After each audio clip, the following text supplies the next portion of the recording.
News, a woman has landed at JFK Airport with a passport from a country that has never existed in our lifetime. Authorities at JFK International Airport are in shock. Tonight, a woman arrived from Tokyo carrying a passport from a nation called Terenza, a place that does not exist on any map of our world. The passport was flawless. Biometric chip, perfect holograms, dozens of stamps from countries that also do not exist. Her documents were perfect, better than perfect.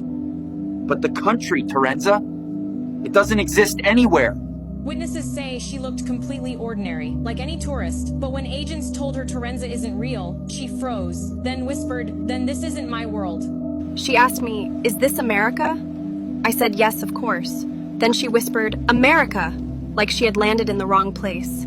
Authorities placed her in a secure room under surveillance. She sat calmly for hours. Then she vanished. Cameras show her fading away, like static on a broken television screen. So who was she? A lost traveler from another dimension?